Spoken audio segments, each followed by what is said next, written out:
해주시기 바랍니다. 우측 2번 정명훈 감사합니다. 2번 정명훈 감사합니다.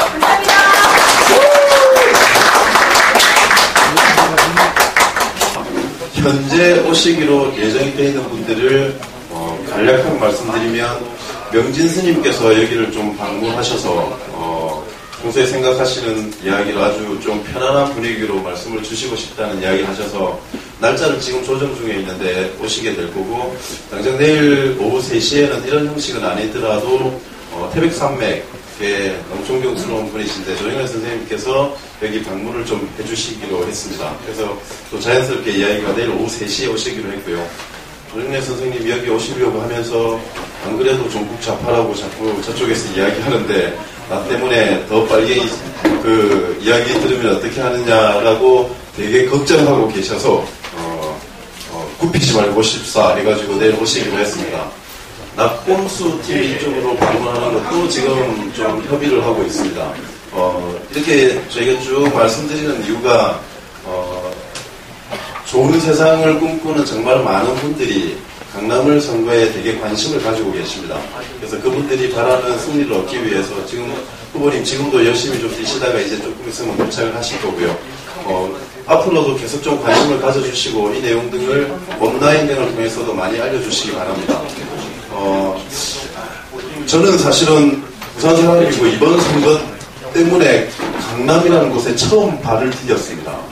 아는 사람이 하나도 없더라고요. 그러니까 실제로 선거 신문을 하더라도 실제 표를 얻기 위해서 참 할 수 있는 인간관계가 극히 제한됩니다. 그래서 강남을 걱정을 많이 하시는 분들이 뭘로 도와줄 수 있느냐고 자꾸 물어보시는데 뭐 1차적인 유권자분들 아는 분들을 찾아주시는 거죠. 그래서 그분들을 좀 그쪽에 방문하시게 하고 지지하실 수 있도록 해주시는 거고, 또 하나는 제가 이 이야기할 때마다 너무 구차해 보인다고 이야기를 많이 하던데 선거를 하니까 돈이 필요하더라고요. 그리고 돈은 깨끗하게 모아져야 됩니다. 그래서 저희가 ARS로 후원할 수 있는 간단한 방법을 얼마 전부터 진행을 했는데 오늘 아침에 확인해 보니까 500여 분이 이미 전화를 눌렀다고 합니다.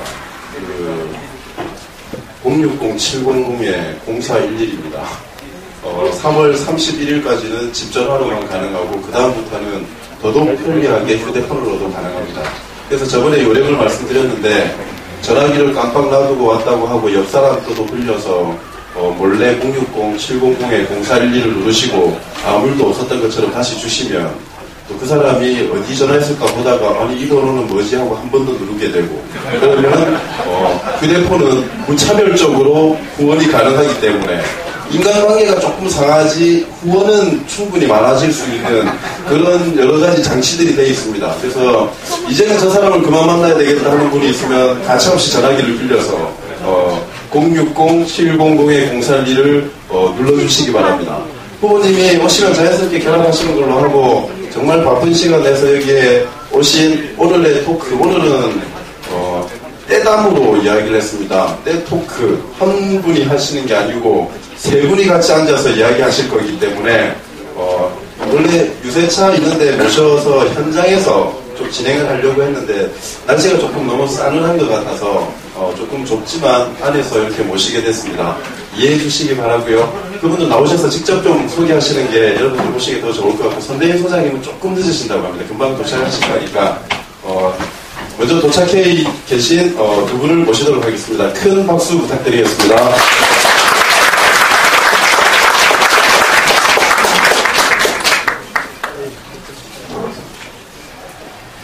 안녕하세요. 저 누군지 아세요? 저 유종일입니다. 제가 물동민 선수입니다.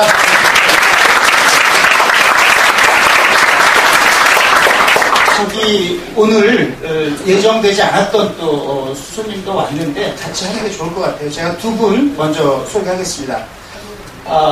과거 저기 참여정부 처음 출범했을 때 그때는 금융감독위원회죠. 금융감독위원회 부위원장 하셨고, 그걸 하시면서 자꾸 그 정부가 삼성한테 너무 유리하게 해주려고 그러니까 그러면 안 된다고 계속 싸우다가 잘리시고 금융연구원장 하다가 또 그 규제 완화하는 거 반대하시다가 또 밀려나시고 그걸 아주 강직하고 소신 있는 이동걸 교수님 오셨습니다.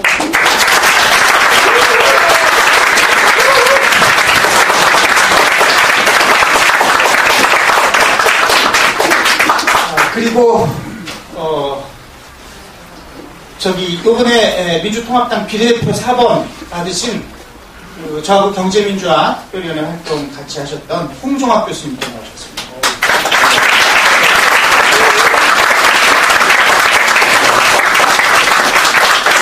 오늘 경제 얘기하니까 이렇게 하고요. 제가 인사소개 저희 그 9988 응원단 아시죠? 네.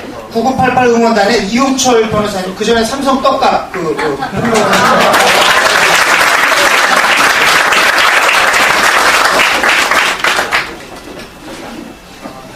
그러면 우선 뭐 앉아가지고 저희끼리 좀 말씀 좀 나누도록 하겠습니다.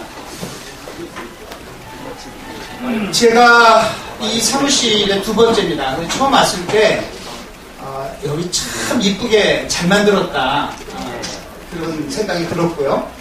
또 오늘은 와서 이렇게 많은 분들이 이 열기에 찬 모습을 보니까 뭐가 될려나 보다 하면서 기대에 부풀게 됩니다.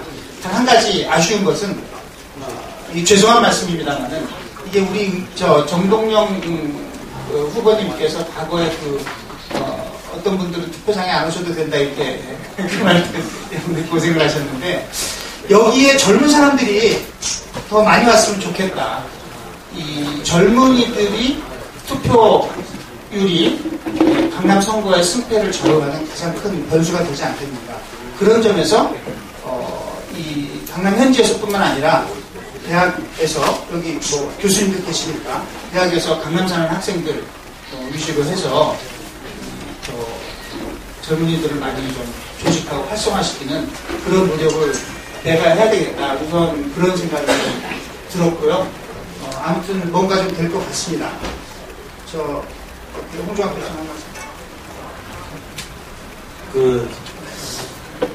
네, 저는 어렵 되게 민주통합당 비례대표 지명을 받았습니다. 사실은 경제 민주화를 하라고 지명을 받았는데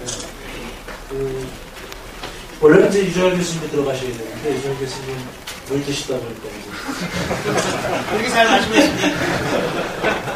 네, 그렇게 됐고요. 그래서 저는 유정열 교수님 들어오실 거라고 믿고 있습니다. 근데 문제는 우리 정동영 의원님이 오셔야 싸움이 되는데 그렇지 않고서는 경험 없는 사람들 제가 민주통합당 처음 만들어질 때 정책위의장으로 한 20일 가서 구경한 적이 있습니다. 임시 가보니까 그게 정치를 아무나 하는 게 아니었습니다. 저희로서 감당하기는 좀 어렵다. 정동영 의원님이 오셔야 되겠다 생각하고요. 사실은 경제민주화의 그 성패가 지금 이 강남원에 달려있는 거 아닌가 이렇게 생각합니다. 말씀 계속 하시니까 제가 늦었는데요.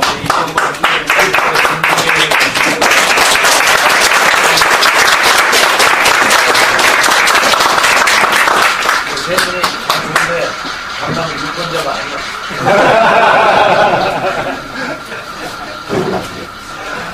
저는 강남 갑입니다. 죄송하겠는데. 근데 지금 경제민주화가 필요한 이유는요.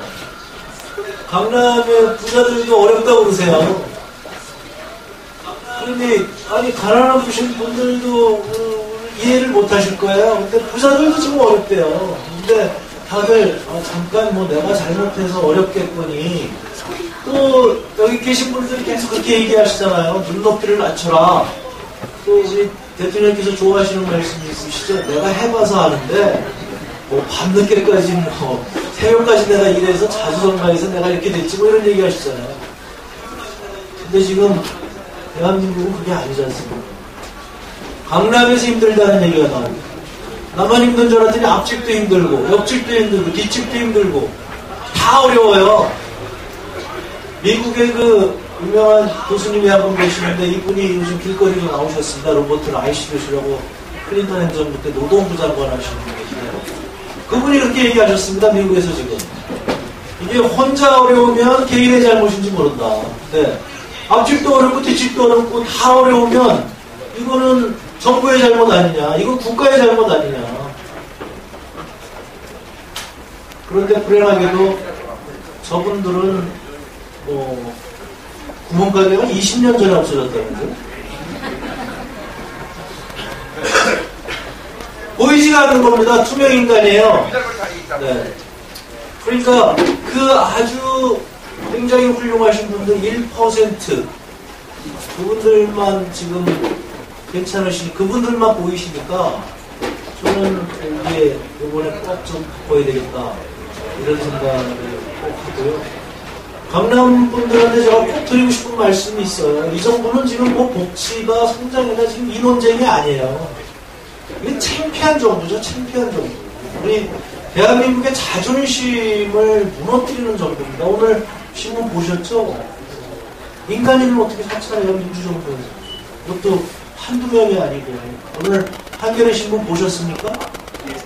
뭐 남의 연애하는 것까지 그걸 보고를 해가지고 아마 그런 걸 좋아하시는 모양이에요. 저 위에 계신 분들. 이 싸움은 우리가 창피한 정부를 가질 것인가 그렇지 않은 정부를 가질 것인가 이 싸움이라고 저는 생각을 합니다. 그래서 저는 우리 젊은이들이 지난 10월 26일 재보선 때 일어났잖아요. 그리고 이제 다 국민들도 깨달으셨고요. 이제 창피한 정부는 더 이상 안 되겠다. 확신하고 있습니다. 같이 이렇게 만들어 주시기를 간곡하게 부탁드리겠습니다. 감사합니다. 네, 저는 이제 이동걸이라고 합니다. 그냥 연구소에 뭐 조용히 일하는 사람이고요. 잠깐 한 1년 반 국민감독위원회에 들어가서 일을 했고, 뭐 지금은 연구원에서 쫓겨나가지고 한림대에 있습니다. 그래서 뭐 잘 저를 처음 뵙고 하여튼 반갑습니다. 유정인 교수는 물 먹는 게 특기고 저는 잘리는 게 특기입니다. 좀 밥벌어 먹고 살려면은 좀 이렇게 직장이 좀 안정돼야 될 텐데 세상이 아주 더럽다 보니까 이렇게 남의 직장 자꾸 자르네요. 그래서 이건 저만의 문제는 아니고 이 정부가 바뀌고 나서 엄청나게 많은 분들이 그런 경험을 했고요. 그래서 어떤 분들은 뭐 이번 정부가 밥통공안이다 이러지 않습니까? 그러니까 정말 치졸하게 밥통을 자르는 그런 일이고요. 저는 그래도 운이 좋아서 한림대학교에 개건으로 이제 한 6개월 쉬다가 다시 취직해서 지금 강의하고 있습니다만 그걸 추진할 때도 굉장히 조용히 했습니다. 또 방해놀라고. 근데 제가 뭐 조심해서 저는 됐는데 주변에 제 아는 사람들 중에서는 이 정부 들어서 잘리고 새 직장을 구하는데 또 방해 놓아서 또 직장 못 가고 이런 사람들이 엄청 많습니다. 그래서 이게 정권이 어떻게 되느냐가 사실은 남의 일이 아니라 우리 모두 생활의 일이고요. 제가 젊은 친구들 보면 참 불쌍한 생각이 좀 많이 들고 제가 학교에 있다 보니까요. 뭐 있어봐야 학비는 비싸지고요. 또 학비는 비싸게 하는데 뭐 지원은 없으니까 뭐 학교 다닐 때부터 대출 내고 뭐 이러다 보니까 빚은 쌓이고요.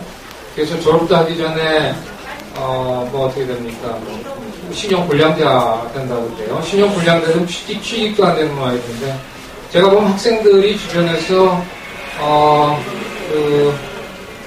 개그 콘서트 보면 뭐 숨도 안 쉬고 365일 일하면 한 학기 등록금 된다고 그러대요.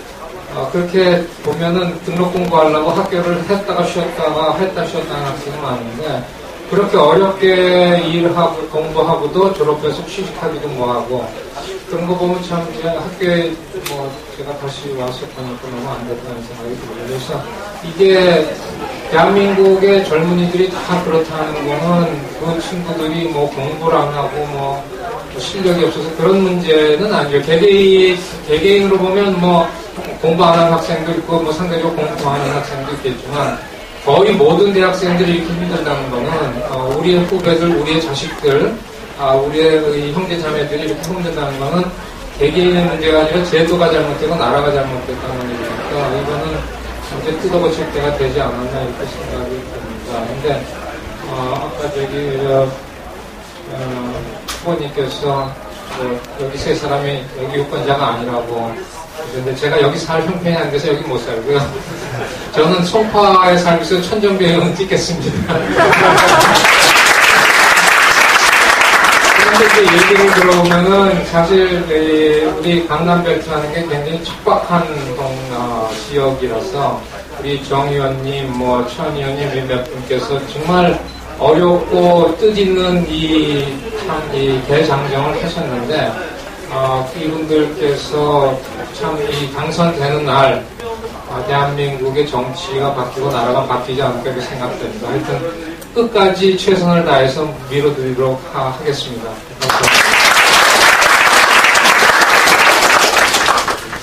다들 아시고 계시겠지만 제가 그 9988 응원단 간략히 다시 한번 소개해드리겠습니다. 제가 이제 물을 먹고 나니까요. 저도 깜짝 놀랐습니다. 지금 저를 오래간만에 보신 분들은 굉장히 이제 측은한 표정을 지으면서 저한테 인사를 하시는데 제가 보기보다 밝죠? 네. 생각보다 밝죠, 표정이. 제가 네. 밝아진 이유가 있습니다. 너무나 많은 국민들이 저한테 같이 분노해 주시고 격려해 주시고 지지해 주시고 민주통합당의 지도부를 나무라시고 그런 분들이 너무너무나 많았어요. 그래서 제가 거기서 굉장히 큰 힘을 얻으면서 이렇게 생각했습니다. 국민들이 뭐 유종일이 무슨 관심이 있어서 그러겠습니까? 제가 그냥 상징인 거죠. 국민들이 원하는 것은 홍 교수님도 얘기했지만 경제는 계속 성장한다고 그러는데 왜 이렇게 우리는 다 먹고 살기 우리 자식들 취직하기 점점 더 어려워지고 괜찮은 직장 구하기 어려워지고 왜 이러냐? 이거 잘못됐다. 재벌이 수출 많이 하고 그러면 우리나라 다 잘 되는 건 줄 알았는데 보니까 그게 아니더라. 이게 재벌 격식 경제로 가서 점점 이 중산층 서민 99%는 어려워지더라. 이런 것을 경험을 하고 이제 경제 민주화를 해야 되겠다고 온 국민이 공감대가 이루어졌습니다. 그래서 새누리당까지 경제 민주화 하겠다고 지금 플래카드 딱 붙여놨잖아요. 그 반대로만 하던 사람들이 그리고 그 사람들 몇몇을 보면 앞으로도 반대로만 할 사람들이에요. 그런데 그렇게 주장할 지경에 이르렀습니다. 그런데 저의 이제 공천 탈락 이런 거를 접하면서 많은 분들이 이거 좀 잘못됐다 생각을 하신 것 같아요. 그런데 어쨌든 그런 과정을 통해서 제가 국민들이 이렇게 간절히 원하는 거라면 이 잘못된 공천을 탓하고 있을 게 아니고 이 와중에서도 그래도 국회 가시면 경제민주화에 힘이 될 분들 이분들을 당선시키는데 최선을 다해서 노력을 하자.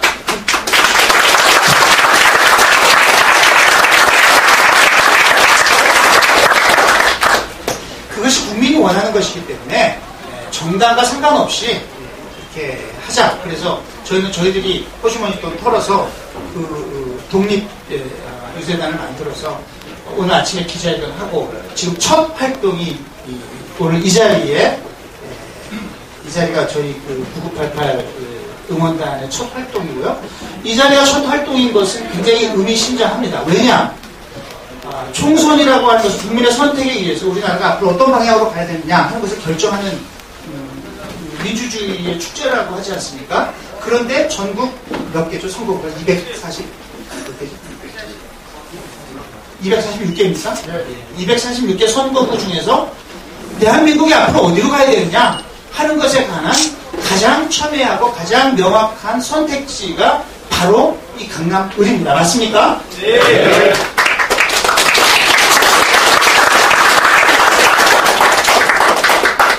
그것은 우선 이 강남이라고 하는 것이 뭐 조정래 선생님 오신다면 조정래 선생님이 뭐 딴 얘기입니다. 강남이라는 곳이 대한민국의 어떤 그 부유층의 상징인데 아까 홍 교수님 얘기가 강남 사람 자기가 강남 사니까 그런 것 같아. 강남 사람도 다 어렵다. 숟감 내라고 안 할게. 강남 사람도 다 어렵다고 하는데 어쨌든 여기가 부의 상징이에요. 그런데 이제 우리가 그 더불어 잘 사는 함께 서로 부추겨주고 함께 잘 사는 사회 만들자. 좀 그동안 경제성장도 했으니 복지도 좀 하자 하는 이 방향을 그동안의 그 성장 위주의 경제에서 가장 그 혜택을 많이 받았던 사람들이 그래 우리나라가 이제는 이런 길을 갈 때가 됐다 이 선택을 해줄 것인가 이 문제가 하나 있고요. 다른 하나는 너무도 잘 알다시피 한미 FTA의 주역인 김종훈 씨하고 한미 FTA가 우리가 복지국가로 가고 우리가 우리 국가의 자주권과 우리 국익을 지키고 하기 위해서는 한미 FTA는 잘못됐다. 이것은 다시 내용을 전면적으로 뜯어 고쳐야 된다. 아니면 폐기라도 해야 된다. 라고 가장 앞장서서 주장했고 이 땅에서 소외당한 힘없는 사람들 그것이 한진중공업의 해고 노동자가 됐건 용산 참사의 희생자가 됐건 쌍용자동차 그 해고 노동자 가족이 됐건 가장 어려운 사람들과 함께하면서 정말 그 경제민주화 노선의 현장에서 가장 헌신적으로 노력해오신 정치인이 바로 정동영 후보십니다. 맞습니까?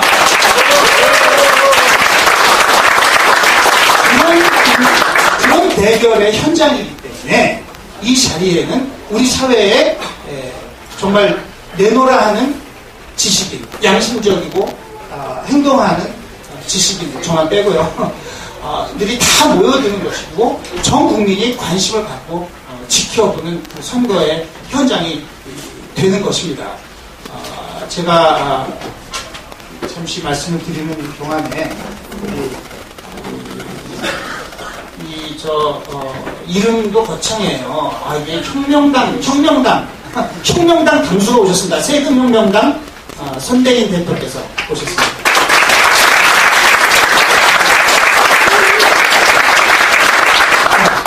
한 말씀 하시죠.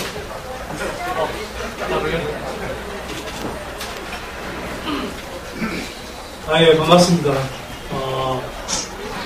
선대인입니다.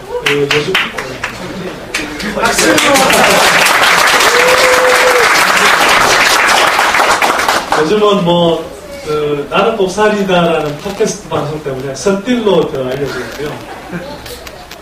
자꾸 띨띨해지는 가는 것 같습니다. 이름이 그래서. 일단 늦어서 죄송합니다. 제가 좀 잘못 알고 있었는데요. 오늘 7시 반으로 기억을 하고 있더라고요. 근데 혹시나 그래도 좀 빨리 출발한다고 시청에서 출발을 1시간 20분 전에 했는데도 지금 보셨습니다. 제가 경기도 양평에 살거든요. 이 어리버리에서 또 띠띠하고 해서 오늘 늦었습니다. 죄송하고요.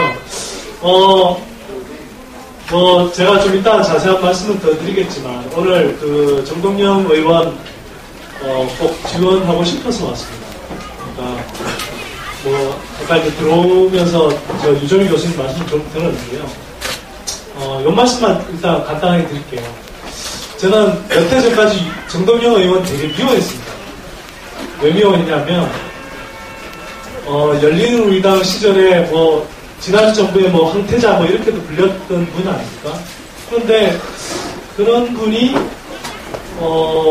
열린우리당 의장도 하시고 하시더니 저는 좀 제대로 된 본격적인 개혁을 하시리라고 믿었는데 물론 나름대로 이제 대북 문제 이런 쪽에서 굉장히 노력도 하셨고 또 정치 개혁 위해서 이렇게 열심히 하신 부분도 있는데 제가 이제 좀 주로 관심 기울여봤던 민생 경제 문제, 사교육비, 부동산 문제, 또 이와 연관되어 있는 재벌들을 개혁하는 문제 이런 부분들에 있어서 열린우리당이 너무 이렇게 지지부진한 모습을 보이고 정동영 의장께서도 충분히 적극적인 역할을 못 하신 거 보면서 많이 실망을 했어요. 근데 이분이 좀 달라지시더라고요. 특히 2008년 금융위기 이후로, 다들 알고 계시겠지만, 이제 진지한 반성도 하시고, 또 그러면서, 제가 보기에는 한진중공업, 또 쌍용자동차, 또 최근에 그 한미 FTA 현장, 반대 현장, 또 최근에는 강정마을까지, 일반 서민들이 아파합니다. 또 일반 서민들이 고통을 느낍니다. 저는 늘 현장에 가장 먼저 도착하는 거죠. 가장 먼저 반응하는 정치인이라는 걸 보면서 굉장히 좀 새롭게 보게 됐습니다. 사실은 정동영 의원을 그동안 몇 번 만나왔을 때 처음에는 이분 또 뭐 쇼하는 거 아니냐 그런 생각까지도 했었어요, 사실은. 근데 만나면 만날수록 이게 그냥 쇼가 아니라 정말 진심으로 이분이 과거와는 달라졌다, 완성하셨다. 그래서 서민들의 아픔을 껴안으려고 하는다, 이런 마음이 절절하게 느껴졌기 때문에, 또 이와 관련해서 특히 이제 이 교수님께서 말씀하셨겠지만 오늘 이제 9988 그 지원단이라고 해서 경제민주화를 적극적으로 실현할 수 있는 그런 후보들을 저희가 찾아다니면서 적극적으로 지원하려고 합니다. 오늘도 뭐 그 첫 이제 스타트를 끊는 셈이 되는데요. 그런 측면에서도 정동영 후보는 굉장히 그 19대 국회에서 큰 역할을 하실 분이다, 이런 판단을 했고요. 그래서 이렇게 달려오게 됐습니다. 더구나 박수 치기 드리겠습니다.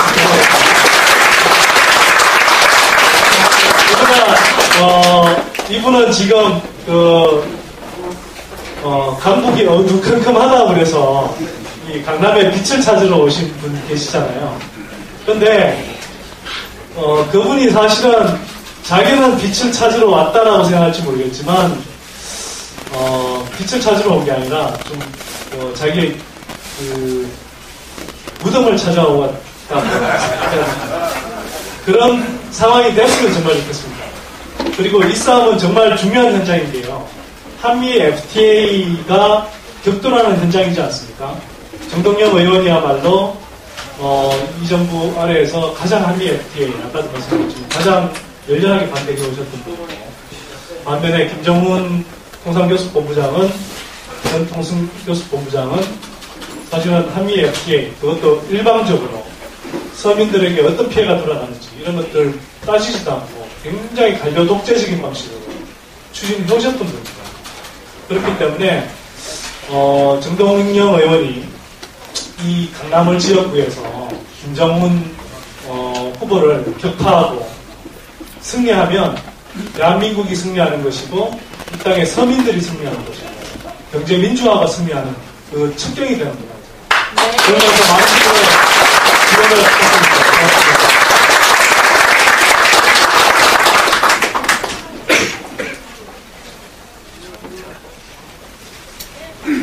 네, 저는 뭐 이런 말씀은 꼭 드리고 싶어요. 그러니까 이미 사실은 정동영 의원님은 대한민국을 바꾸셨습니다.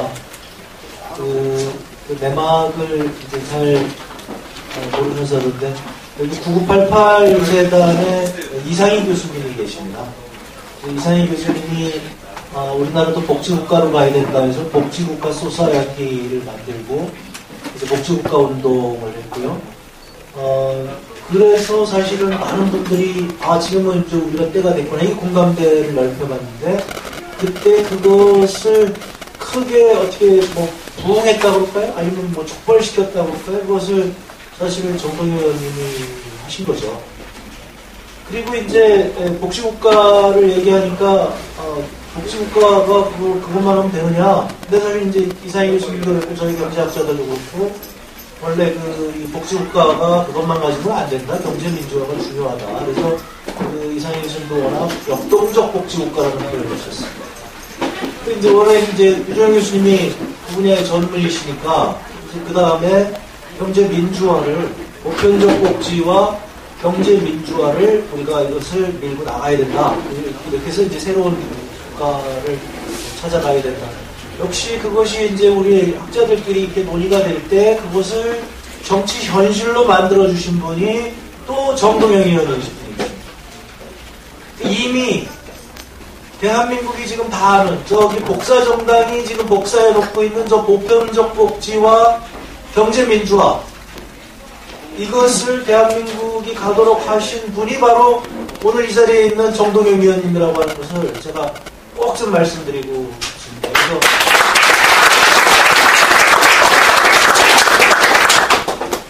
저 복사정당, 성형정당, 성형도 잘못해가지고 지금 뭐 이상하게 뭐 마음에 안 드는 모양이죠. 갑자기 성형했다가 또 지금 뭐 경제민주화 달아놓고 경제민주화는 이상한 경제민주화 하겠다고 그러는데 저 정당이 절대 모를 겁니다. 자기네들이 지금 복사하고 있는 것이 정동영 의원님 작품이라고 하는 것을 저 정당이 절대 모르는데 여기 계신 분들이 잘 좀 알려주시길 바랍니다. 감사합니다. 홍 교수님이 그 얘기를 하시니까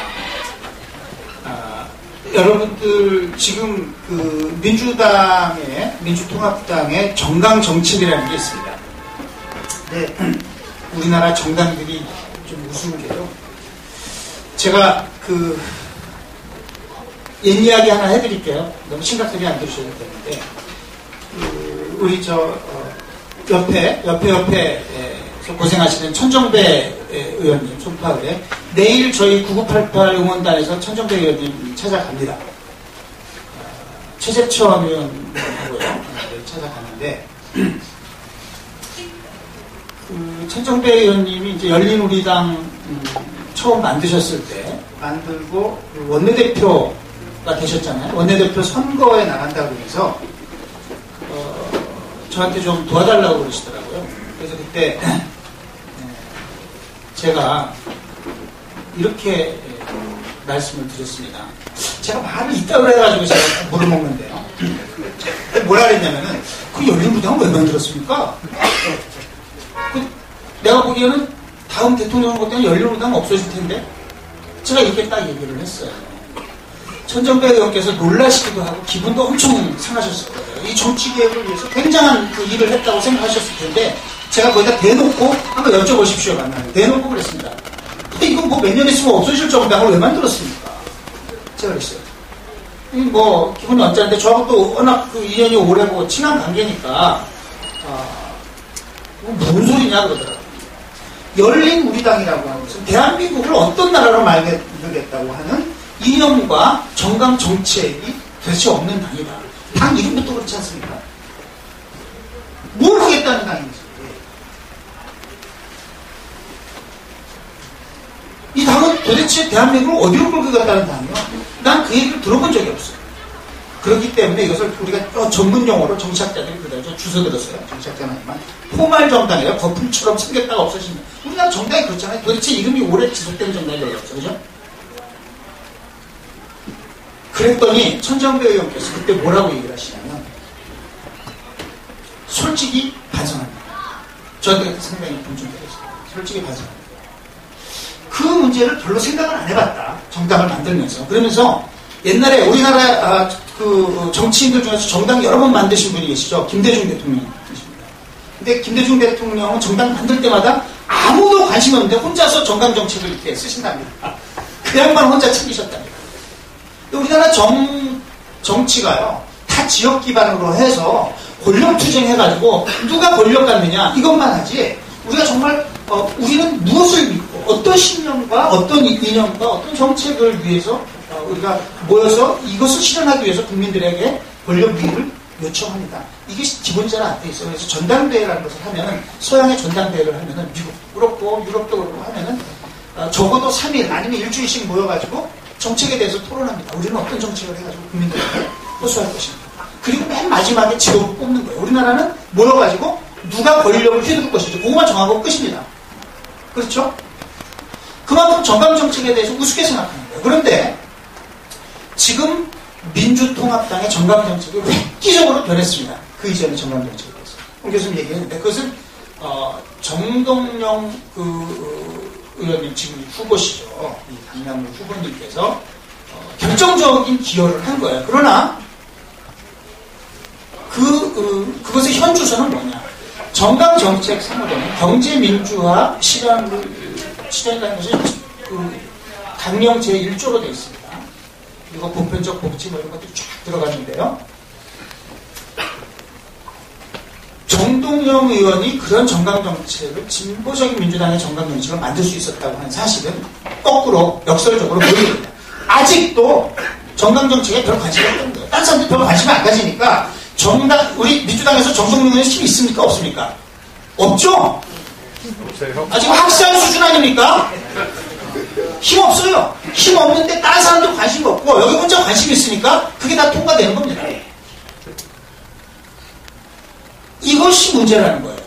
이것을 바꾸려면은 그래서 이 강남을 선거가 다른 선거하고 비교할 수 없이 중요한 겁니다. 이것은 정동영을 여기서 당선을 시켜야지 민주당이 변하고 한국 정당이 변하기 시작한다. 그리고 대한민국이 변하기 시작한다. 그렇기 때문에 비록 지금 8% 지고 있습니까? 8% 지고 있지만 쉽지 않습니다. 그러나 일당백이라는 말이 그냥 나온 말이 아니거든요. 정말로 우리가 이 선거가 얼마나 중요한 것인가, 얼마나 의미 있는 것인가, 이것을 우리가 깊이 생각하고 정목도님까지 짜내서 친구의 며느리의 무슨 과외 선생의 뭐에 다 찾아가지고 우리가 한번 해봅시다. 할 수 있습니까?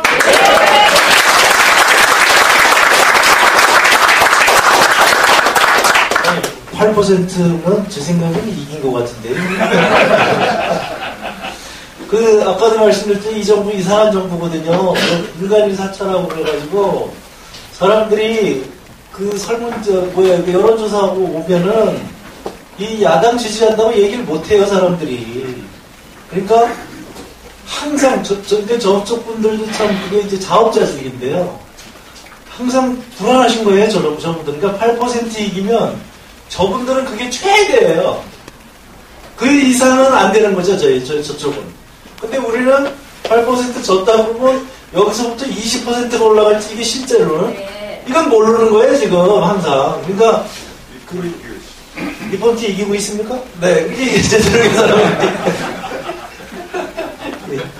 그래서 이렇게 자업자득이기 때문에 우리가 보이진 않습니다만 저는 숨어있는 표가 틀림없이 여론조사에 안 잡히는 이 표가 틀림없이 있다고 생각을 하고요. 그렇다고 오늘 후보님 어디 가셨습니까? 방심을 하면 안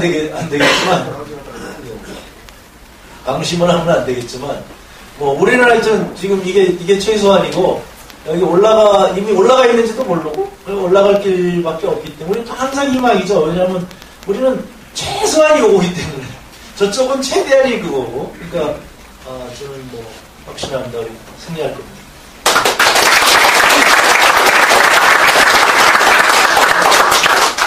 한 말씀만 더 붙이고 이동걸 교수님한테 마이크를 드리겠습니다. 한명숙 대표가 서울시장 선거에 나선 적이 있었잖아요. 지난 지방선거 때. 그때 최종적으로는 이렇게 개함했을 때 한 1% 조금 안 되게 진행으로 최종 결과가 나왔는데 1%도 안 됐나요? 아마 제 기억에 지금 약간 가물가물합니다. 아마 그랬을 겁니다. 최종적인 여론조사 결과 발표됐을 때는 10몇 %씩 뒤진다고 했었거든요. 근데 제가 볼 때는 아까 이제 앞서는 여론조사 결과도 발표된 모양인데요. 충분히 저는 승산이 있다고 생각하고요. 더구나 아까도 말씀드렸지만 이 강남 얼만큼 이렇게 전선이 명확한 곳은 제가 보기에도 드문 것 같거든요. 그래서 충분히 우리가 이길 수 있다. 또 이겼을 때 그 의미는 굉장히 크다. 민주당을 좀 더 경제민주화를 위해서 적극적인 당으로 변신시키는 한편 그게 이제 서민들을 먹여 살리는 정당으로 만들 수도 있는 거고 또 궁극적으로는 그렇게 분위기가 바뀌어가고 민주당이 한번 탈퇴하면 정권을 교체하고 좀 더 나아가 저는 이제 경제 권력 교체라고 하는데요. 정권 교체에도 큰 디딤돌이 될 수 있다. 그렇게 믿습니다. 그러니까 많은 함께 힘 모아서 많이들 뭐라 해야 되죠? 함께 힘냅시다. 고맙습니다.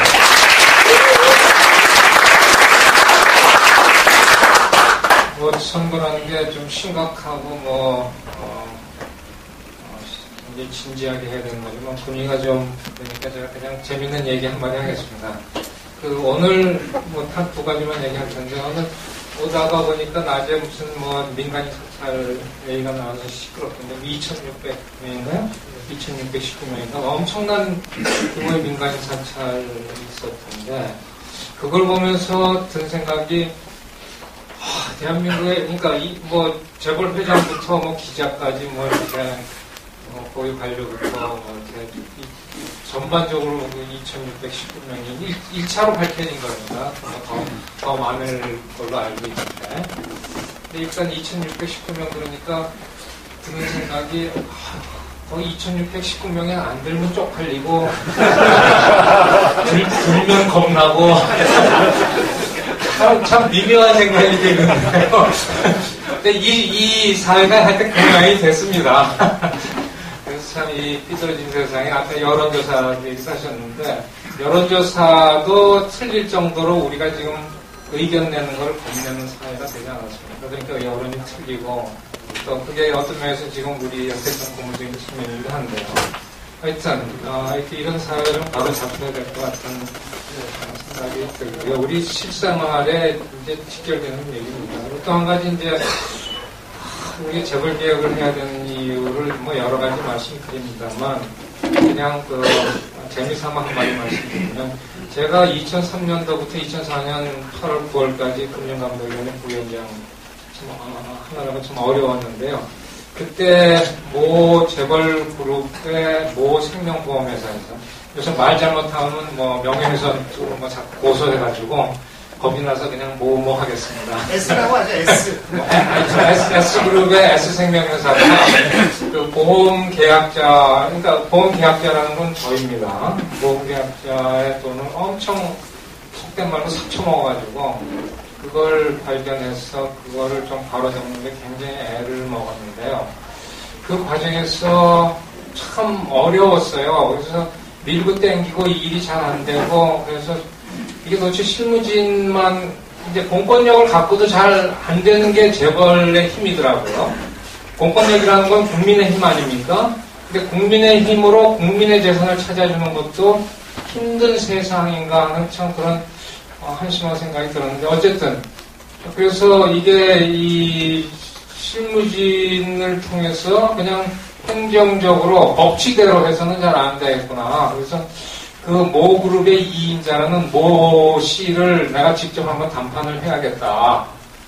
근데 그 모 씨가 그 그룹들이 이제 비서실이었다, 기획실이었다, 이제 명칭이 많이 바뀌었지 않습니까? 그래서 그 실권자가 부회장이라는 타이틀도 다른 것 같다고, 실장이라는 타이틀을 단 것 같기도 하고, 기조실장이라는 타이틀을 단 것 같기도 하고, 그래서 제가 그 회사의 모 생명보험사의 사장한테 들어오라 그래가지고 그 사람을 만날 테니까 시간을 좀 어레인지를 해라. 그래서 그 사람을 내가 만나면 뭐라고 불러야 되냐? 비서실장이냐? 기조실장이냐? 부회장이냐? 내가 김씨, 이씨 그럴 수는 없지 않습니까? 그죠? 그랬더니 그 사장이라는 놈이 저를 껌뻑껌뻑 쳐다보니 저도 모르겠는데요? 그래. 아니 좀 당신네들 회사 내부에서 그 사람을 뭐라고 그러냐? 그랬더니 감히 그냥 어르신이라고 부릅니다. 그 회장도 아니고 2인자를 어르신이라고 부른답니다. 근데 그럼 회장은 뭐로 부르겠습니까? 이게 우리나라 재벌의 실체입니다. 그러니까 그런 구조를 가진 그룹에서 얼마나 법을 우습게 알면서 좌지우지 하겠는지 그런 그 황제 노릇을 하는 그룹 회장님들이 우리 국민들 알기를 어떻게 알겠습니까? 근로자들 알기를 어떻게 알겠습니까? 하청업체 직원들을 알기를 뭘로 알겠습니까? 그러니까 단돈 1원이라도 더 뜯어서 자기네들은 10조, 20조 이윤을 남기는 거죠. 그러니까 이 경제가 제대로 되려면 그런 체제가 바뀌어야 되고 또 그런 얘기도 있지 않습니까? 그룹 여러 그룹 얘기입니다만 그 사장들이 회장님실에 그림이 뭐가 있는지를 모른다 그러지 않습니까? 전부 그 방 들어가면서부터 고개 숙이고 들어가서 목어드리고 고개 숙이고 뒷걸음으로 나와서 하니까 그 방에 뭐가 있는지 모른다는, 어떤 그림이 그려 있는지 모른다는, 그러니까 그런 풍토에 젖어 있는 사람이 이 경제들을 좌지우지하고 있고요. 그리고 경제라는 거는, 시장 경제는 가만히 놔두면 결국 파워 게임이기 때문에 우리가 다중이 공정한 경쟁을 할 때는 효율적이지만 일단 자본이 한번 쏠리면 한쪽으로 몰리게 돼 있거든요. 근데 점점 재벌의 비중이 커지지 않습니까? 그 종착역은 어디겠습니까? 우리 대한민국 4천만 5천만 인구 전부가 30대 재벌이 직원이 되는 겁니다. 그러니까 그렇게 되면은 이 나라의 미래는 없죠. 그래서 그렇게 되지 않도록 우리가 싸워야 되는 게 경제민주화고요. 경제민주화나 재벌개혁에서 우리 물론 뭐 복진 이수 쪽에서도 우리 정동영 의원님께서 열심히 하십니다만 그런 면에서 우리가 이 경제를 바로 잡자는 취지였어도 정동영 의원님이 이 어려운 이 지역에서 꼭 당선돼서 큰 뜻을 이루실 수 있고 또 우리의 어떤 큰 힘이 되어주셨으면 하는 바람입니다.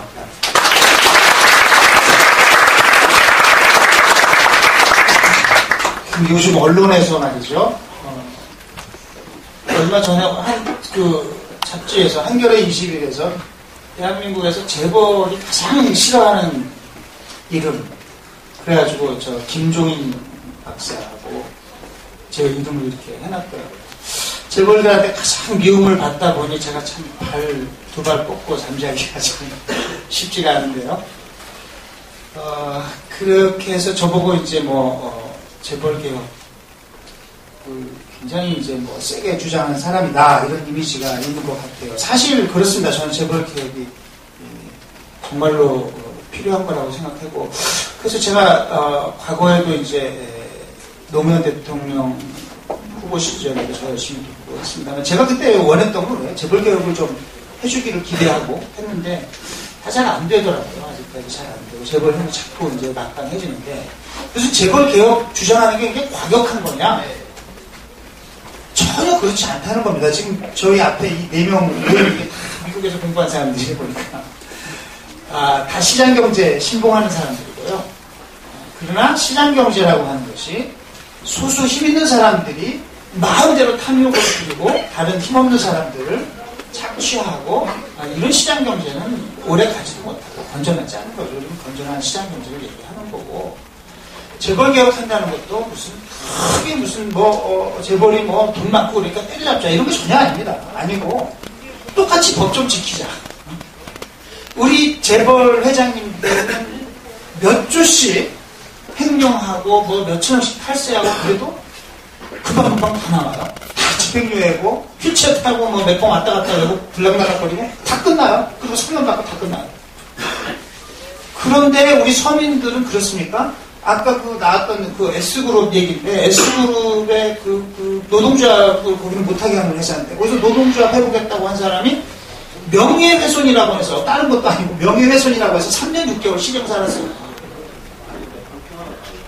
이렇게 법이 불공평해가지고 이게 말이 되냐 이거예요. 이것은 우리가 무슨 과격한 얘기를 하는 게 아니고 법 앞에 평등이라는 것은 민주주의의 기본 사상입니다. 그래서 법은 공평하게 지켜져야 되겠다. 그리고 경쟁하는 것을 공정하게 경쟁해야 된다는 것은 이게 시장 경제의 가장 기본적인 원리입니다. 그런데 어디 공정하게 경쟁합니까?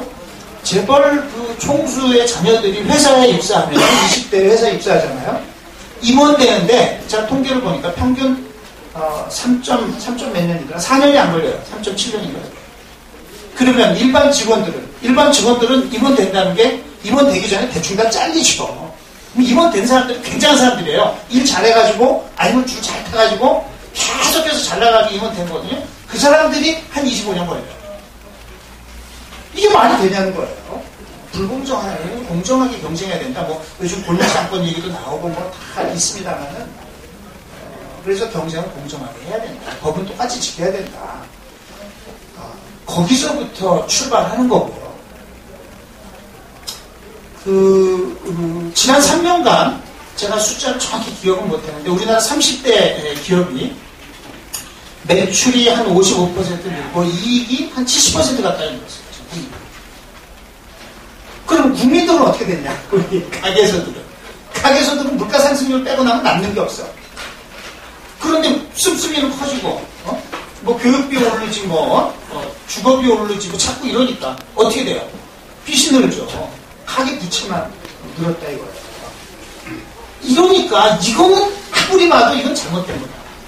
그리고 이런 식으로 부가 소수에 집중이 되고 가진 자들의 그런 무한 탐욕이 이 시장경제라는 이름 하에 용인이 되고 이렇게 되다 보면 결국은 경제가 위기를 맞게 된다 하는 것을 이제 많은 사람들이 깨달았습니다. 그래서 지난 1월 달에 여러분 그 다보스 포럼이라고 해서 들어본 거 맞죠? 다보스 포럼이라는 데가 이렇게 생각하시면 돼요. 세계 자본주의의 최고 수뇌부들이 모여가지고 회의하는 겁니다.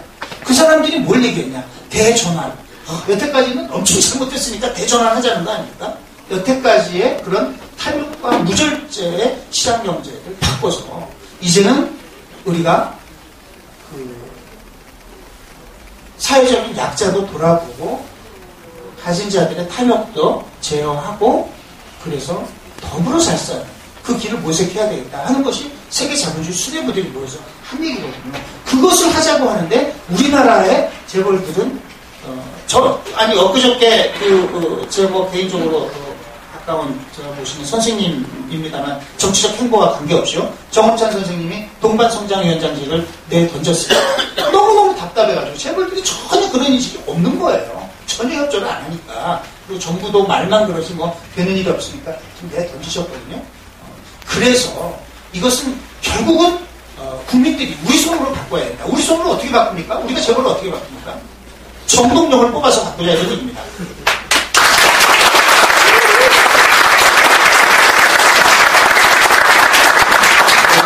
재벌들이 생각하는 동반성장이 뭔지 아세요? 아까 재밌는 얘기 하시려고 하는데 아들하고 딸하고 같이 잘 먹고 살잖아요.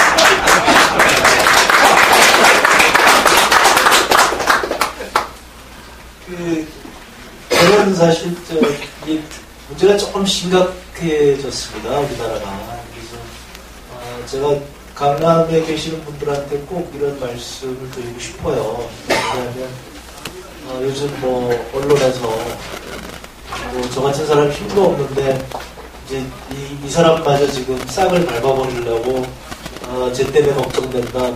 재벌을 지금 규제를 하려고 한다. 이렇게 얘기를 합니다. 그래서 제가 설명을 드립니다. 그게 아니고 우리가 알고 있는 게 이거예요. 근데 이분들이 전혀 이해를 못합니다. 왜 그러냐면 재벌들의 이해하고 지금 맞지 않는 얘기는 우리 국민들한테 전혀 알려지질 않은 겁니다. 이게 어느 정도냐면 우리 언론도 마찬가지고요. 그래서 제가 요즘은 아예 굉장히 신뢰인데 심지어는 경제학자들한테도 물어봅니다. 리스본 전략이라는 걸 아십니까? 리스본 전략이라는 게 있는데요. 이게 2000년도에 유럽의 30개국이 모여서 유럽이 앞으로 이렇게 발전하겠다고 하는 발전 전략을 만든 겁니다. 그러면 우리가 상식적으로 생각해 볼 때 세계에서 지금 선진국이 유럽과 미국인데 그러면 유럽의 30개국의 정상들이 모여서 합의를 봤다고 한다면 그건 우리가 그것을 따르든 따르지 않든 우리가 공부를 해야 되는 거 아니겠습니까? 최소한 대한민국의 연구소가 그렇게 많은데 그 연구소에서 그 내용을 유럽 사람들이 지금 어떻게 발전하려고 그런다 이런 얘기를 우리가 봐야 되는 거 아닙니까? 대한민국의 연구소가 이거에 대해서 보고서 내는 연구소가 없습니다. 이것을 아는 정치인은 당연히 없고요. 행정관료 당연히 없고요. 언론에서 단 한 번도 얘기 안 해요. 언론에서 여러분들이 지난 몇 년간 보게 되면 언론에서 두바이라고 들어보셨죠? 네. 두바이처럼 가자고 우리 대통령 당선되자마자 우리도 두바이 지금 그렇게 하고 있습니다. 두바이처럼 가자고 저기 100층 짓고 부산에도 짓고 해운대도 짓고 여기 지금 송파에도 짓고 이렇습니다. 그 나라 작년에 망했죠? 네. 지금 부도났습니다. 그 나라. 그 두바이를 제가 그 두바이처럼 하자고 그러는 나라가 한국 말고 또 있나 찾아보다가 전 세계 없다는 걸 본 거예요. 그리고서는 그러면 다른 나라는 어떻게 했더니 이미 유럽의 발전 전략이라는 게 있다. 근데 우리나라는 전혀 소개가 됩니다. 이거 심각한 겁니다. 이게 제가 강남 분들한테 말씀드리는 거예요. 강남 분들도 모르세요, 이 얘기를. 지금 그 리스본 전략이라고 하는 것이 10년이 지나서 그걸 다시 평가하고 지금은 유럽 2020입니다. 2020년까지 유럽이 이렇게 발전하게 나가겠다고 하는 유럽의 정상들이 또 모여서 또 합의 봤습니다. 거기 성장 전략이 있습니다. 그래서 스마트 성장, 그 다음에 혁신 성장, 이노베이티브 성장, 이크로스, 그 다음에 저희가 이제 그 복지를 강조하는 성장입니다. 인클루시브. 여기 어디 뭐 이 4대강 강 파서 성장하자는 얘기 없습니다. 100층짜리 빌딩을로 성장하자는 얘기가 없습니다. 지금 전 세계가 그렇게 가고 있는 나라가 없습니다. 그런데 우리나라는 불행하게도 이 얘기가 심지어는 지식인들까지 지금 새누리당에 저기 그 경제학자들이 10몇 명이 들어갔는데 아마 그 10몇 명 경제학자들한테 퀴즈 내면 아무도 모를 겁니다, 이거. 왜 이렇게 되셨는지 아십니까? 회장님이 배운 경제학 교과서에 없기 때문에. 회장님이 말씀하셨죠? 이익을 중소기업하고 좀 나누면 어떠냐 그랬더니 이분이 내 교과서에 그런 게 없다. 그래서 그분 교과서에 그게 없기 때문에 언론에서 아무도 얘기하지 아니하고 그 다음에 우리 제가 그래서 그런다. 재벌에 계시는 기업인들 우리 대기업을 저렇게 키웠으니 대단하신 분이겠지.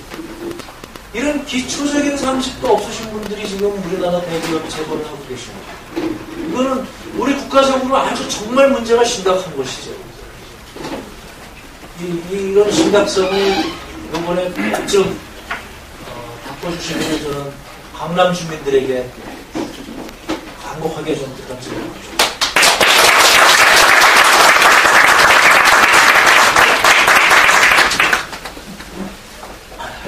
후보님, 저 기운 팍팍 내시고 승리하시라고 우리가 지금 열심히 뛰었는데 또 트위터 계속 봤어. 득표 활동 하시느라고 또 고생하시고 오셨네. 박수 한번 세게 치겠습니다.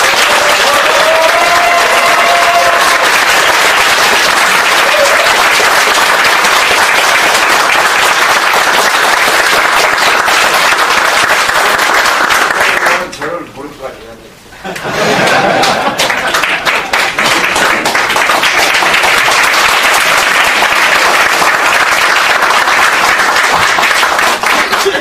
대담한다고 우리 유종의 노동조합 선대인 우리 이동걸 교수님 모신다고 그러니까 지금 미국 텍사스 비행기 타고 오셨는데 인사도 못했네.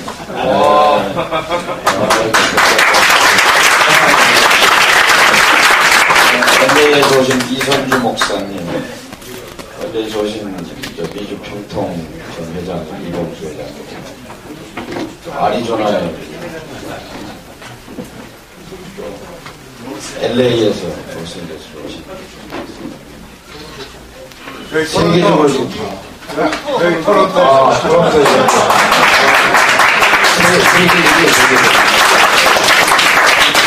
저분은 저희 누나하고 같이 사시는 분입니다.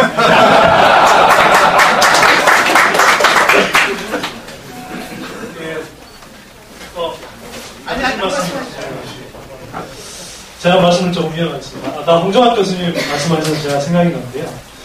우리 노블리스 오블리지라는 말씀 아시죠? 가진자의 고귀한 침묵 뭐 이런 뜻입니다. 한국 재벌들의 모토는 그게 아니거든요. 그러니까 땅블리스 더 물리지. 그래서 여러분들한테는 전혀 통하지 않는 이야기고요. 또 최근에 제가 히트친 표현 중에 하나가 지품닭이라는 게 있어요. 쥐를 품은 닭. 닭은 답변해. 그래서 지품닭이라고 그러는데요. 뭐 아시겠지만 이명박하고 박근혜는 한 몸통입니다. 아시죠? 네. 마치 지금 뭐 다른 몸통인 것처럼 자꾸 이야기를 하는데 똑같은 몸통이고요. 왜 그러냐면 그 박근혜 대표가 2007년에 내세웠던 공약이 줄푸세 아닙니까? 이명박 정부가 그 줄푸세에 따라서 다 했거든요. 예를 들어서 규제 풀었죠. 그래서 뭐, 이 출자 총액 제한제 이런 거 다 풀었고, 그래서 계열사가 지난 4년 동안 64% 정도 받고, 뭐, 재벌사 무한 확장으로 이제는 뭐, 문어반이 아니라 지대반 확장까지 됐고요. 뭐, 금산분리 완화해서 굉장히 지금 그 세계 금융위기 이후로 금융 재규제를 강화하는 방향으로 가는데, 오히려 우리는 역행하고 있고, 또, 뭐, 줄이는 것은 이제 감세죠. 부자 감세인데, 말은 부자 감세인데, 그게 뒤집어 보면 서민정세거든요. 이건 제가 실제로 조사를 해보니까, 2008년 그 부자 감세 이후로 상위 20%의 소득은, 계속 올라가다가 쭉 떨어져요. 근데, 하위 한 40%, 서민들이시죠. 하위 40%의 세부담은 2008년부터 갑자기 이렇게 뚝 올라가요. 쭉. 이런데 그때 감세정책의 한 제목이 뭐였냐면 경제제도역과 서민경제 지원을 위한 세제 개편이라는 것입니다. 아니 서민들 세금부담 늘려주면서 무슨 서민들 경제 지원을 한다는 거예요. 말이 안 되죠. 그리고 제가 또 이제 홍종학 교수님 말씀하셔서 언론의 폐해에 대해서 말씀드려야 될 것 같은데요. 언론과 관련해서는요, 언론이 재벌한테 영혼을 팔았다는 건 제가 사실 생생하게 체험합니다. 제가 뭐 아시는 분들 아시겠지만 지금 수구 기득권 언론의 이제 대표 중에 하나인데 동아일보 기자 출신입니다. 뭐 제가 입사할 때 뭐 동아일보가 지금 같은 뭐 수구 기득권 언론은 아니었고요. 하여튼 제가 들어간 다음에 뭐 그때도 조금 뛰긴 했는데 들어간 다음에 이제 외환이 덧치면서 자금난에 시달리면서 재벌 광고주들한테 무릎을 꿇기 시작하더라고요. 근데 제가 이제 초년병 기자 시절일 때는 잘 몰랐죠. 근데 제가 굉장히 뼈아픈 경험을 한 게 뭐냐면 제가 1999년에 그 당시에 이제 사회부 기자였는데 참여연대를 담당하고 있었어요. 이제 시민단체 쪽을 제가 담당하고 있을 때. 그때 참여연대에서 지금은 이제 뭐 어쨌거나 일단락됐습니다. 사실은 뭐 거의 봐주기 식으로 됐지만 삼성그룹에서 삼성 에버랜드 이제 편법 상속해주는 이재용한테 편법 상속해주는 문제가 그때 이제 처음 나왔고 참여연대에서 처음 문제 제기를 했어요. 제가 특종할 수도 있었는데 그때 이제 그때만 하더라도 제가 이제 정보성도 좀 부족했고 뭐 특히 이제 사회부 기자만 했으니까요. 그래서 이제 내가 특종을 안 해도 좀 충분히 내가 스터디를 해서 쓰겠다. 그래서 참여연대에서 미리 알려줬는데도 불구하고 제가 3일 동안 사전에 스터디하고 자료 확보해놓고 그날 기사를 썼습니다. 써서 마감 시간 1시간 전까지 사회면 톱, 그 다음에 사회 이면 톱으로 해서 이제 뭐 캔슬 박스가 잡혀있고 굉장히 큰 기사들이 잡혀있었거든요. 그래서 이제 그걸 의기양양하게 쓰고 들어갔죠. 오락찬 하루이를 이러면서 이제 회사로 들어갔단 말입니다. 근데 동아일보가 지금은 없어졌는데 이제 그 당시만 해도 이 가판이 나왔어요, 가판. 이제 가판에서 보통 이제 그 기사가 어떻게 나왔는지 확인하고 그러거든요.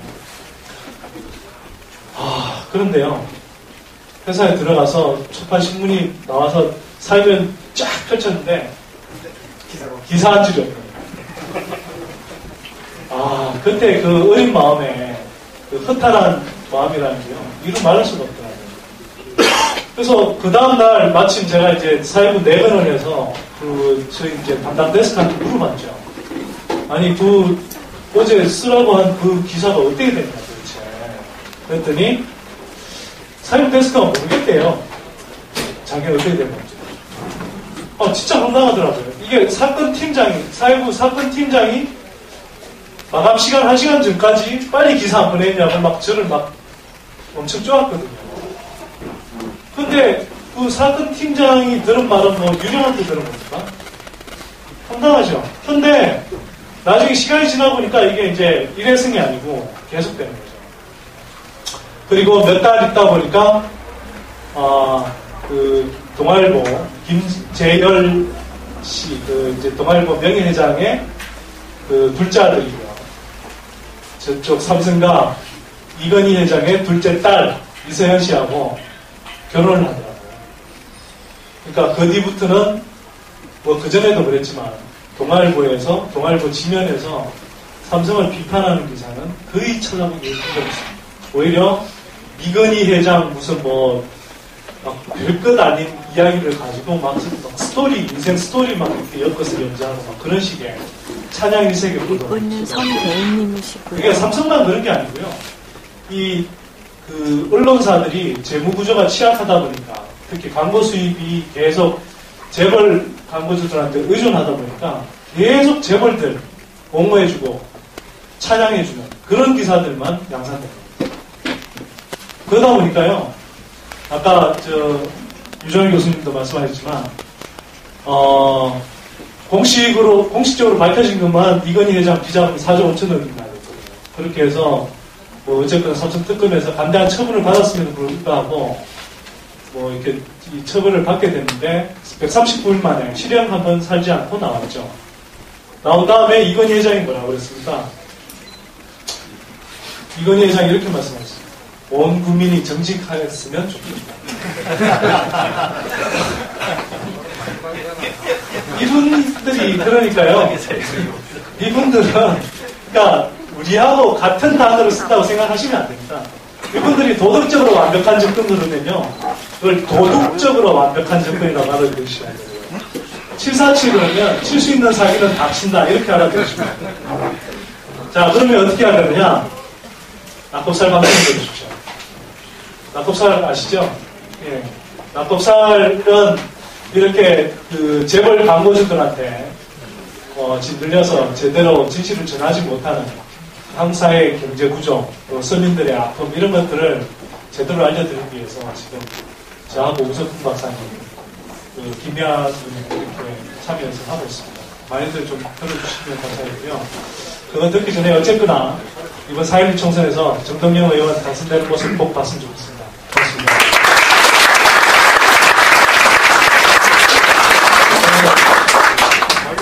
벌금 못 내면은 대신 노역한다고 그래요. 하루에 5만원 내라고 그러는데, 그래서 500만원 벌금 못 내면 100일 노역해야 되고, 근데 이제 아까 5조쯤 삥 쳐먹었다 그랬어요, 어떤 분이?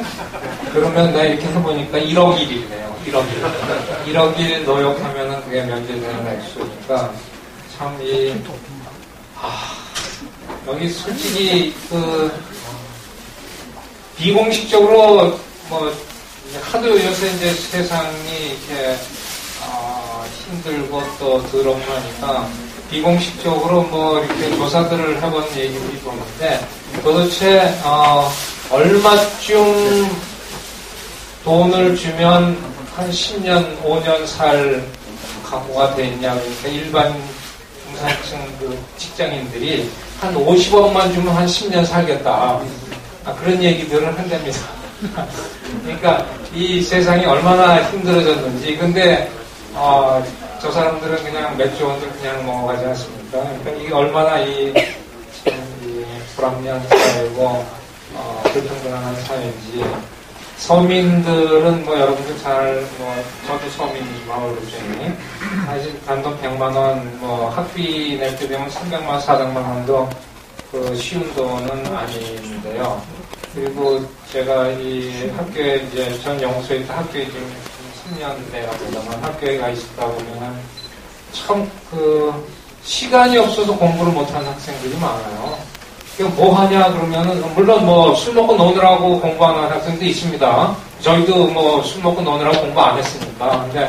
그런데 아르바이트 하느라고 옛날에보다도 요즘 아르바이트 훨씬 힘들지 않습니까? 시급 4,000원 받으려고 하면은 하루 종일 일해야 4만 원인 건데, 그래서 30일을 하면 100만원, 80만원, 100만원에서 학비도 안 되죠. 먹고 살기 힘들고. 그래서 공부할 시간이 없을 정도로 이렇게 그런 어려운 거를 우리가 사회에서 균형 있게 좀 지원을 안 해주면서 젊은이들이 마음 놓고 공부할 수 있는 그런 풍토를 안 만들어주면서 그런 환경을 안 만들어주면서 어떻게 우리나라 선진화 될수 있는지 참 가깝다는 생각이 듭니다. 지금 점점점 좀 말씀 나오면 조금 더 말씀드리면, 아까도 이제 모두에 말씀드렸는데, 저희 젊은이들이, 여기는 뭐 젊은 분들은 뭐 상대적으로 좀 적습니다만,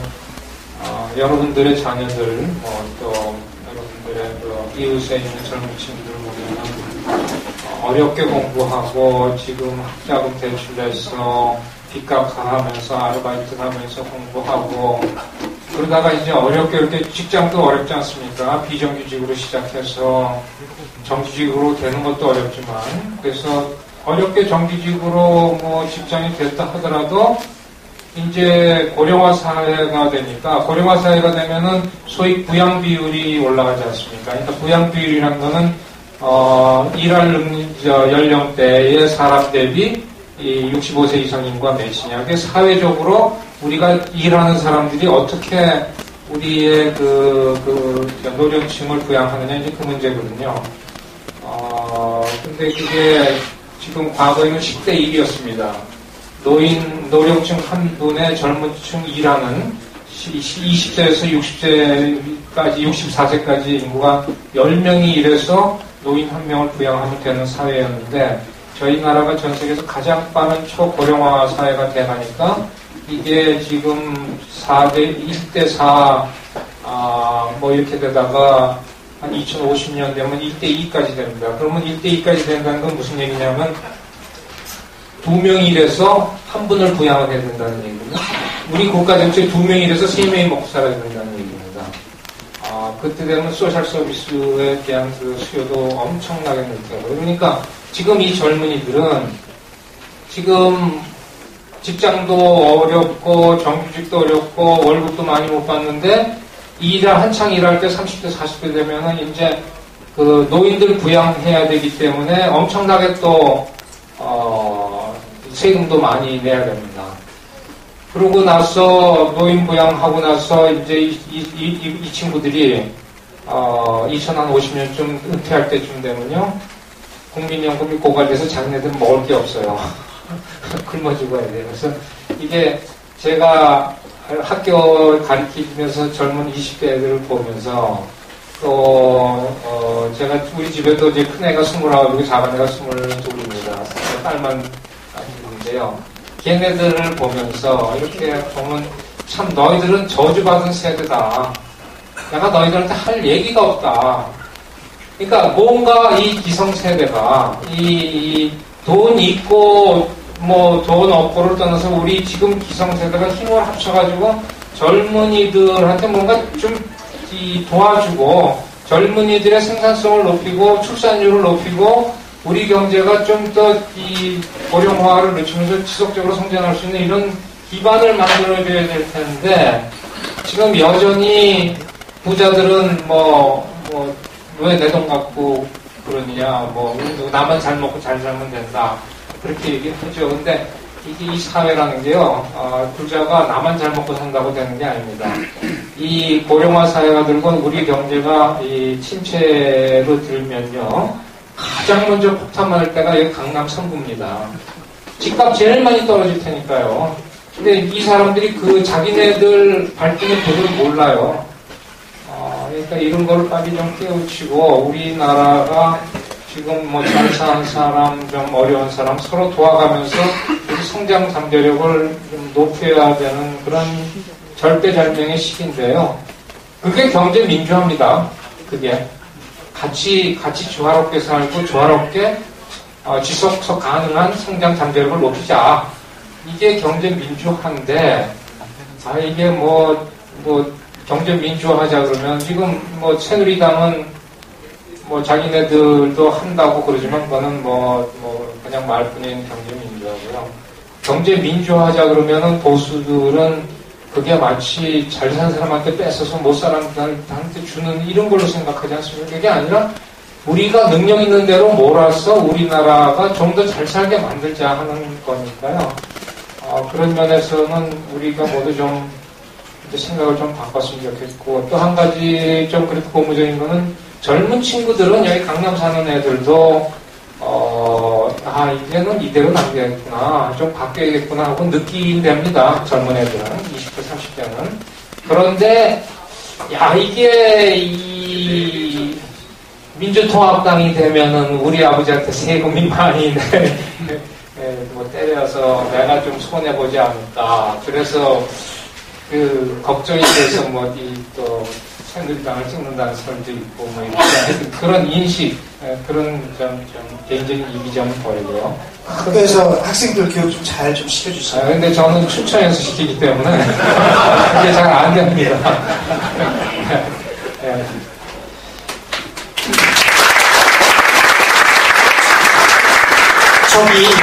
저희들 얘기하는 동안에 저희 9988 응원단의 우리 단원들 두 분이 더 오셨습니다. 잠깐 소개하겠습니다. 저기 박창근 교수라고 TV에서 많이 보셨을 거예요. 어제 우리 하만보를 비롯해서 4대강 보호 만들어 놓은 것들이 지금 다 무너지고 있다는 것을 잠입 취재해서 증거물을 제시하면서 기자회견 해가지고 지금 태풍의 눈과 같은 상황입니다. 다시 한번 뜨거운